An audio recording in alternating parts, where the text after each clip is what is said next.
Well, good afternoon. I'm going to try to get some stuff done on this, if anything, if only for a couple hours this afternoon. I talked to the driveline guy, and I got my drive shafts out, and I'm shipping them off to him tomorrow to have him weld them up, true them up, weld them up, balance them.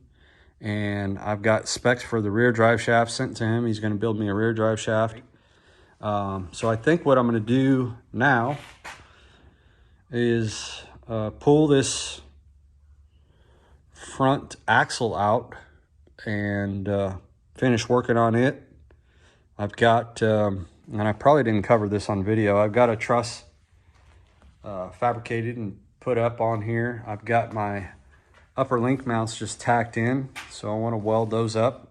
I want to weld in some gussets for the lower link mounts. I want to weld in fabricate and weld in some gussets for the knuckles or the inner C's here. There'll be a gusset down here, gusset up here. Finish welding up the truss. And let's see what else. Oh, got to do a ram mount. So I want to get the ram mounted on here and get that all kind of solidified and squared away so that this thing is ready to party. Can't really do anything with the back end until I get that rear drive shaft. So we've got all the front drive shaft all figured out. So I'm going to go ahead and finish up this axle. I'll get it up on the bench over here and go to welding. All right, here we go.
All right, well, we got the axle out. Fairly uneventful. Was able to get it out. Got some new straps for the cherry picker and made it a lot easier. So I left the third member in there, and the reason I did is because the ram has four mounts on it, and the outside most mount is going to be right over the top of this, sort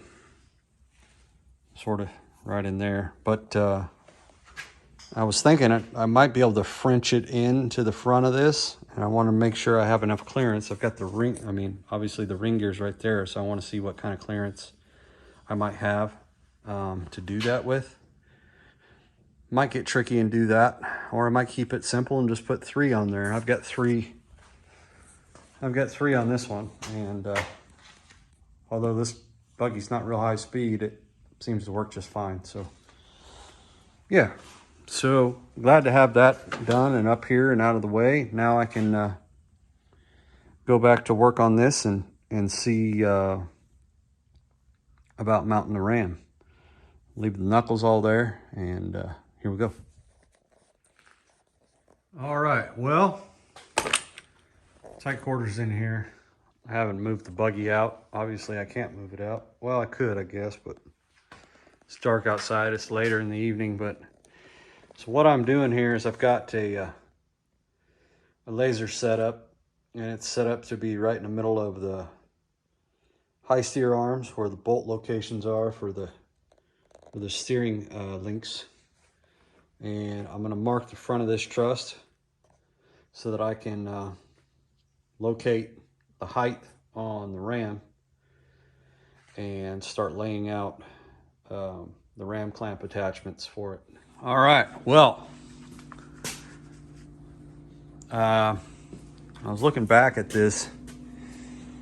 So I was thinking about doing some sort of custom deluxe deal and taking 4 clamps for the steering ram and Frenching in the base clamp, or the weld portion of the clamp that comes with these, which is this. This is the drilled and tapped portion that all this clamp system bolts to.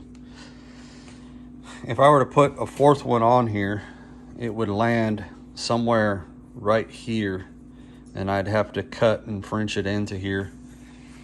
And then I realized I've only got 3 clamps.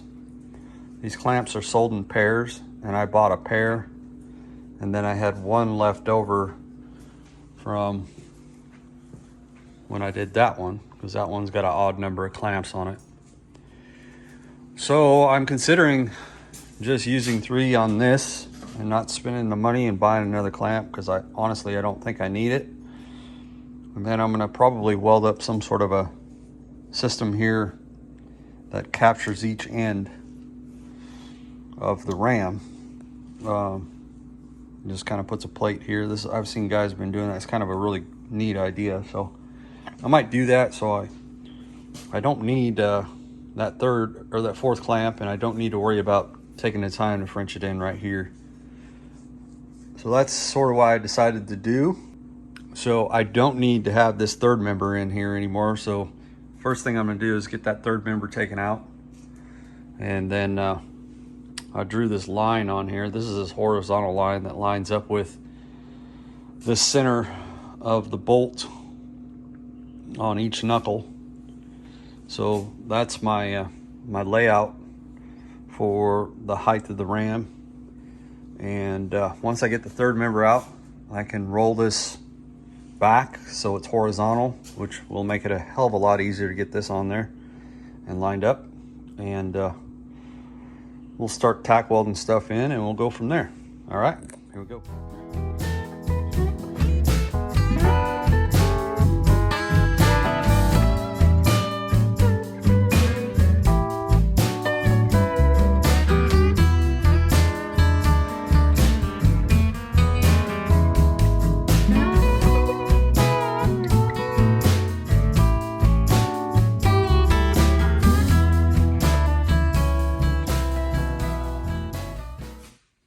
All right, well, this is the shit show we got going here. I struggled trying to get this 3rd member out, and there's no really good way to do it without threatening to get the axle to drop off the table, or push the axle off the table. I should have probably taken this out when it was hooked up underneath the buggy. But so what's going on is the ring gear is contacting on the case flange of the housing here. It's super close, and I knew it was pretty tight when I put it in, but I don't remember it being this tight. It's really close in there. So it's been a fight to get it out. Anyway, I'm reminded of watching Shannon Campbell's channel on YouTube. He's got a little kind of a mini cherry picker that he uses to put the 3rd members and transmission and transfer case into his buggy with. And man, I'm wishing I kind of had that right now. I had to get the big cherry picker out, and I've got it strapped up here, and I'm gonna see if I can figure out how to get this thing off of here. Yeah, well, this is what happens when you build stuff one off, and first time I'm doing this, so live and learn, I guess. Yeah, it's taking me way longer than I wanted to get this thing out of here. I still haven't gotten anything done, but that's how it goes sometimes. Well, I got that fucker out of there. You can see where its ring gear's rubbing on in there. Like I said, I don't remember having that big of a issue putting it in, but man, I'll clearance that a little bit more. It just needs to be clearanced ever so slightly because it's just hanging up in there. But anyway, yeah, now that I got all this in my way, I got to put it away. So I'll get this thing out of the way, put it back in the box, and we'll go to work. Okay, well, we've made a little progress. I've got some more welds on the back side of the truss here. I'm ready to weld in my upper link mounts, which you can't see because they're on the other side down there. But we're looking at the front face of the axle and the truss itself. And I've got the ram clamps, the clamp bases laid out on here. You know, it's kind of hard to see with the pen and the light, but I'm gonna prep all this and get all this mill scale cleaned up as best I can so that I can weld these in. I'm just gonna tack them in for now and see how I like the height and everything. So, but yeah, I've got the clamp bases prep. I chamfered the edges, cleaned them all up so that I'm going to go in here when I do finally finish weld these in. I'm going to go in here with a root pass with the TIG, and then I'll cap it with the MIG. But yeah, there's a couple other things I need to clean up. I need to clean up this joint here. I added this extra piece in here. I want to clean that up so it looks nice and smooth. And there's a lot more welding needs to be done on the axle itself, but I want to start here with these clamps. And then the reason I want to start here with these clamps and check this all out is because when I do weld these, it's going to want to buckle this plate a little bit. And I've got these link mounts on the back side of here that I want to weld too, so it's going to be pulling both directions a little bit. So, and then there'll be gussets and a bunch of other stuff in there. So this is kind of the order I want to go in. Anyway, so yeah.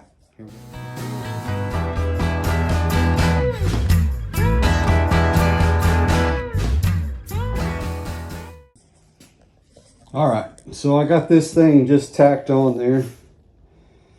It looks pretty good. Measuring things out, want to make sure it's centered up. All right, so this is what I did. I don't know.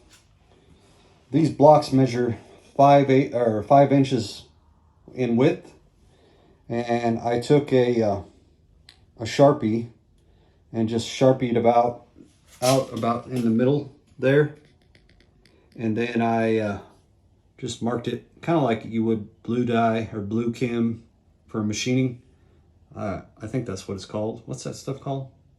Blue something. Anyway, so and then I took my digital calipers and set them at 2.5 inch, and then I scratched a line across there. I don't know if you can see it. And then I used that on my reference for my height. And then I also referenced the cylinder on center here. And then I've got a center line on the axle right there that I referenced. So that's how I found my height. Now I just got to look at the directions. It's been a while since I've done this, but I got to make sure that the mount depth is correct for the swing where it connects here at the knuckle, because the knuckle swings in an arc and it's going to be close this way, but it comes out quite a bit toward straight when the wheels are turned straight. So you got to make sure that your ram is mounted depth-wise correctly. So I got to look at those directions. It's been a minute since I did the other one on the other axle. So anyway, I'm going to measure that and make sure that's correct, and then go from there.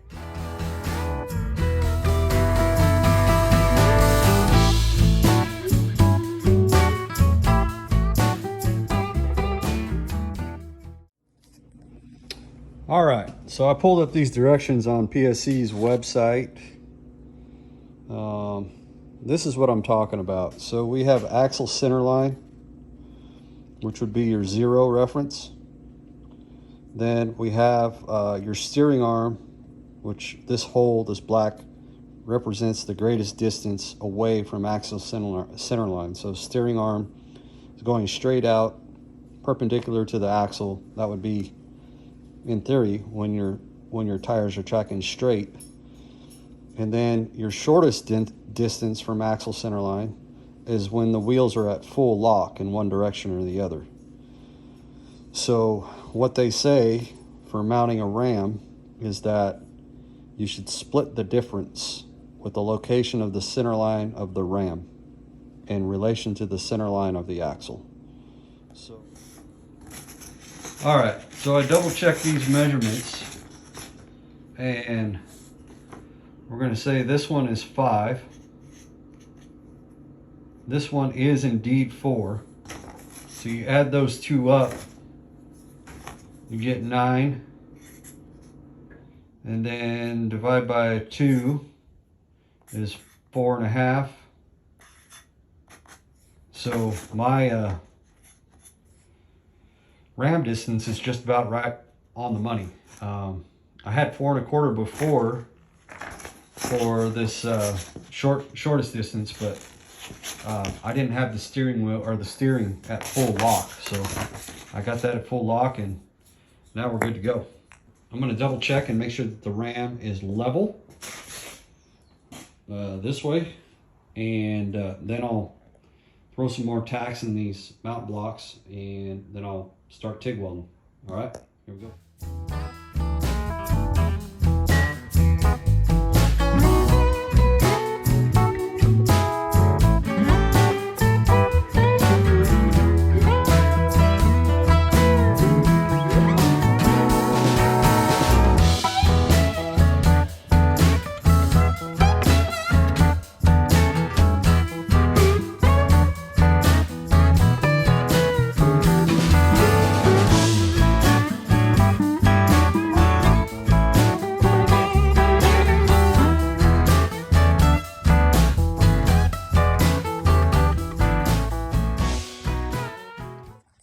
All right, so I got this all tacked in. I had to break the tacks and move it up a little. It wasn't straight. It was pretty straight, but it wasn't straight enough for me, so I straightened it out. I got the tacks. Everything's tacked in. Now I'm going to go through and weld in a root pass here, and then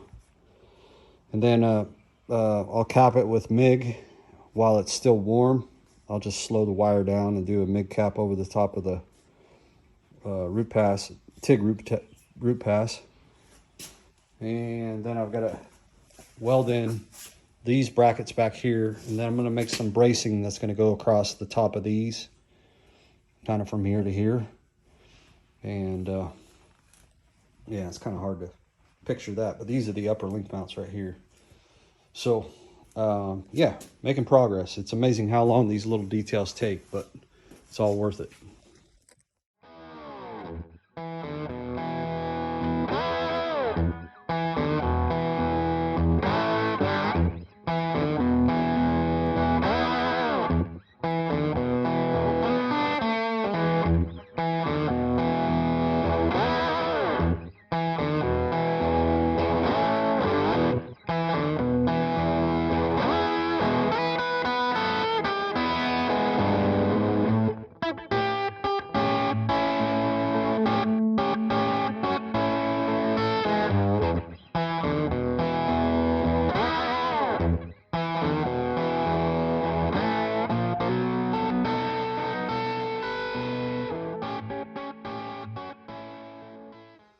All right, TIG root pass complete. Now I'm going to go to the back side and weld up those link mounts, and then I'll come back and do a MIG cap pass on these. All right, here we go.